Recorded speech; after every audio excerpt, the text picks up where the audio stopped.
फटाक। देखिए फटाफट खबरें, डाउनलोड कीजिए तक ऐप। मुकेश अंबानी की कंपनी रिलायंस इंडस्ट्रीज की आज 45वीं एजीएम थी, यानी सालाना जनरल बैठक। इसमें अंबानी ने कई बड़े बड़े ऐलान किए। सबसे बड़ा ऐलान भारत में दिवाली के समय में 5G सेवा की शुरुआत करने का रहा। और तो और ये 5G सेवा अभी तो कुछ ही शहरों में शुरू होगी, लेकिन 5G सेवा दिसंबर 2023 तक पूरे देश में चरणबद्ध तरीके से शुरू कर दी जाएगी। अब मुकेश अंबानी से जुड़ी नई खबर हम आपको बताएंगे। मुकेश अंबानी एक और कंपनी अपने नाम करने जा रहे हैं, यानी उनकी झोली में एक और नई कंपनी आ जाएगी। अब वो कौन सी कंपनी है, क्या कारोबार करती है, इस वीडियो में जानेंगे।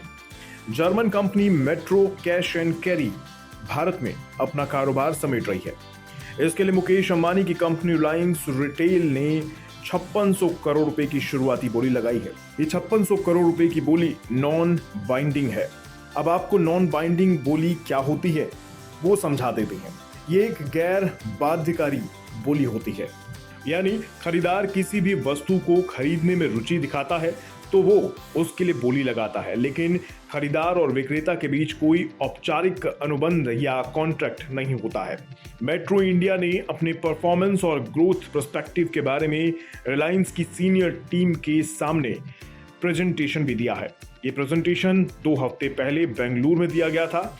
इसमें कई मर्चेंट्स, बैंकर्स भी मौजूद रहे थे। अब मेट्रो ने भारत से कारोबार समेटने का कदम क्यों उठाया है, ये आपको बता दें।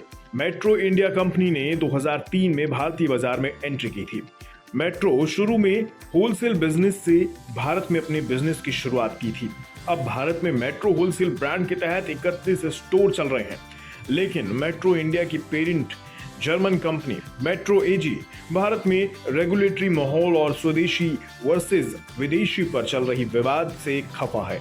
वहीं भारतीय पक्ष विदेशी रिटेल कंपनियों को FDI नियमों का उल्लंघन करने का दोषी मानती है।